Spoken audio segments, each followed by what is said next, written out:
এত রাজস্ব বাংলাদেশের ইতিহাসে কখনোই এত রাজস্ব আদায় করা সম্ভব হয়নি। বর্তমান যে প্রশাসন কর কাঠামো রয়েছে এর মধ্যে এটা সম্ভব না।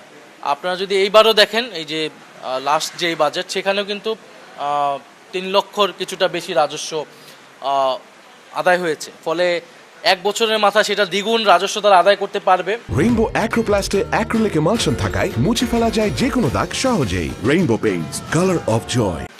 এটা আসলে সম্ভব নয়। ফলে সরকারের এই বাজেটটা আমরা মনে করতেছি এটা উচ্চাভিলাষী, এবং এই বাজেট আসলে অর্থনৈতিক যে মৌলিক সংস্কার, যেটা আমরা আশা করেছিলাম যে রাজনৈতিক সংস্কারের পরবর্তীতে অর্থনৈতিক সংস্কারটা আসবে, সেই অর্থনৈতিক সংস্কারটা কিন্তু এই বাজেটের মাধ্যমে সম্ভব হবে না। বাজেটে কিছু সৃজনশীল জায়গা তারা দেখিয়েছে, কিছু পণ্যের তারা কর কমিয়েছে, শিক্ষা, স্বাস্থ্য, সামাজিক নিরাপত্তা তারা বরাদ্দ বৃদ্ধি করেছে।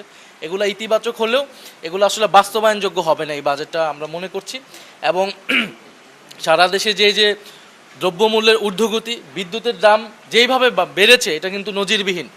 এত কম সময়ে এত বেশি পরিমাণ একসাথে বিদ্যুতের দাম বৃদ্ধি পায়নি এর আগে। এবং আমাদের আগামীকাল এই চট্টগ্রামে 11 দলীয় জোটের মহাসমাবেশ, চট্টগ্রাম বিভাগীয় সমাবেশ, সেখানে কিন্তু গণভোটের যে রায়, সেই রায় অনুযায়ী সংস্কার বাস্তবায়ন এবং দ্রব্যমূল্যের দাম ঊর্ধ্বগতি যেটা, সেটা লাগাম ধরে টানার জন্যই কিন্তু আমাদের এই দাবিতে আমরা প্রত্যেকটা বিভাগে 11 দলীয় জোট প্রোগ্রাম করছি। আমাদের এই পুরা মাস জুড়েই সংসদে এবং সংসদের বাইরে এই অর্থনৈতিক বিষয় নিয়ে কথাবার্তা হবে। আমরা কর্মসূচি চালাবো। এবং সবচেয়ে গুরুত্বপূর্ণ যে দুর্নীতি, এই বাজেট কিভাবে দুর্নীতি বন্ধ করবে। বড় বাজেট মানে সেটাকে কিন্তু বড় দুর্নীতি করারও সুযোগ থাকে।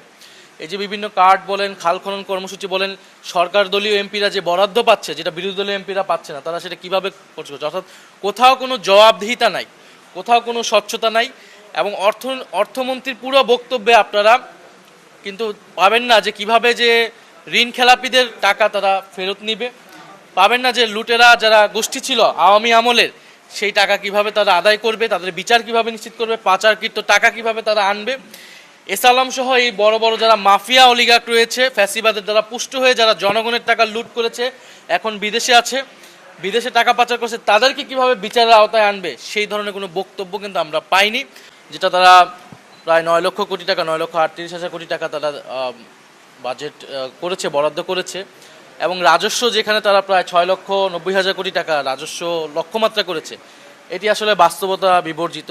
কারণ গতকাল সরকারের বাজেট দিয়েছে, বাজেট উপস্থাপন হয়েছে, এবং আমরা একটা প্রাথমিক প্রতিক্রিয়াও দিয়েছি।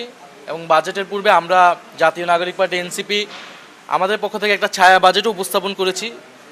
আমরা ভেবেছিলাম যে এটা সরকারকে সহায়তা করবে, এই আমাদের বাজেটটার তারা যদি দেখে, বিচার বিবেচনা করে, এখনও সুযোগ আছে। তো আমাদের প্রাথমিকভাবে যেটা মনে হয়েছে যে এই বাজেটে